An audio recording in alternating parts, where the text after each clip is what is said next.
परिवर्तन हा निसर्गाचा नियम आहे. निसर्ग बदलतो, ऋतू बदलतात, काळवेळ बदलते, माणसंही बदलतात. आज सगळंच बदललं. पाऊस फार काही येत नाही, वृक्षतोड खूप झालेली आहे. काय करता? मोटरसायकल, मोटर कार याचा सुळसुळाट झालेला असल्यामुळे प्रदूषण खूप वाढलेलं आहे आणि ऑक्सिजन कमी पडलं. लोकसंख्या वाढतच आहे. माणूस खूप बिझी झाला आणि त्यामुळे माणसाकडे स्वतःसाठी काही वेळ उरलेला नाही. तो कुटुंबासाठी म्हणजे आपल्या पत्नी मुलांसाठी सतत काम करत राहतो. तो वेळेवर जेवत नाही, वेळेवर झोपत नाही, वेळेवर कोणतंच तो काम करत नाही. त्याच्या कामाची गती वाढली, तो समाधानी नाही.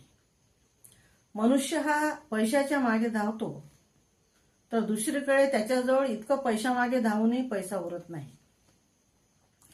पैसा जास्त असल्याने माणूस काही अपवाद वगळून व्यसनाच्या आहारी जातो. शेवटच्या आयुष्यात म्हातारपणी मग तो असाध्य रोगाने जर्जर होतो.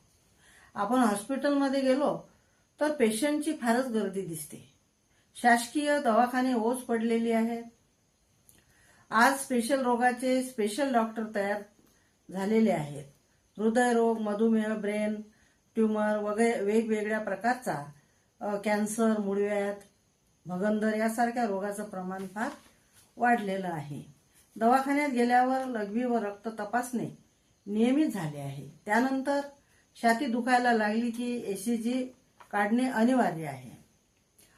बिमारी कोणतीही असो त्याने माणूस अस्वस्थ होतोच. 40शी ओलांडल्यावर रुटीन चेकअप करणे अत्यावश्यक आहे. डॉक्टरच्या सल्ल्यानुसार औषध गोळ्या घेतल्या तर पेशंट लवकर बरा होतो.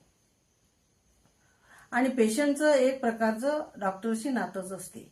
पेशंटचा डॉक्टरवर अपार विश्वास असतो, कारण डॉक्टरच्या गोड व चांगल्या बोलण्याने पेशंट अर्धा बरा होत असतो. आणि डॉक्टरवर विश्वास ठेवून पेशंट हा ट्रीटमेंट घेत असतो. आणि अशामुळे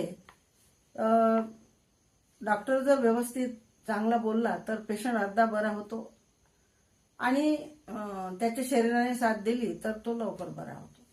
सकारात्मक विचार केला तर कोणताही डॉक्टर रोग्याचे निदान चुकीचे करत नाही.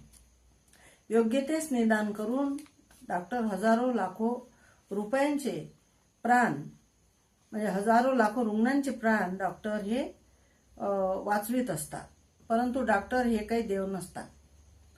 देव ही लोकांची संकल्पना आहे. कधी कधी पेशंट दगावतो, कधी त्या पेशंटचे शरीर साथ देत नाही, तर कधी कधी पेशंटच्या चुकीच्या उपचारामुळे पेशंट दगावतो. अज्ञानी व तात्पुरता विचार करणारे पेशंटचे नातेवाईक मग डॉक्टरवर पोलीस तक्रार नोंदवितात. कोर्टापर्यंत प्रकरण जाते. डॉक्टरवर आरोप प्रत्यारोप केले जातात. वर्तमानपत्रात बातम्या छापून येतात. डॉक्टरांना नेनावी धमक्या दिल्या जातात. त्यांना पैशासाठी ब्लॅकमेल सुद्धा केल्या जाते.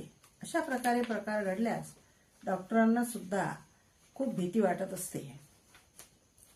तरी रुग्णांची सेवा त्यांना करावीच लागते. सर्व प्रकारच्या पेशंटला व वेगवेगळ्या मनोवृत्तीच्या, भावनेच्या व विचाराच्या लोकांसमोर जाऊन त्यांना आपली प्रॅक्टिस करावी लागते. माणूस जन्माला येतो आणि तो एक दिवस मरतोही. ही प्रक्रिया प्राकृतिक आहे, नैसर्गिक आहे. परंतु जन्म मृत्यूच्या मधला जो भाग असतो त्याला जीवन म्हणतात. ते जीवन अतिशय सुंदर जगता यावे म्हणून माणसाने स्वतःची काळजी स्वतःच घेतली पाहिजे. म्हणजे दवाखान्यात जाण्याचे काम कमी पडेल. या जगात असा एकही व्यक्ती नाही की तो या जगात जन्माला आलेला नसेल जो दवाखान्यात गेलाच नसेल. प्रत्येक माणसाला काही ना काही रोग व बिमाऱ्या असतातच. परंतु बरेच जण आपल्याला झालेल्या बिमाऱ्या लपवून ठेवतात आणि मरणाला आमंत्रण देतात. असे न करता रोग्याने त्वरित दवाखान्यात जाऊन आपल्या बिमारीबद्दल डॉक्टर डॉक्टरांना जाऊन सांगावे, स्वतःला तपासून घ्यावे. डॉक्टरांनी सांगितलेले औषध त्यांनी घ्यावे, पथ्य सांभाळावी. डॉक्टरांना आपला हितचिंतक व मित्र मानावे.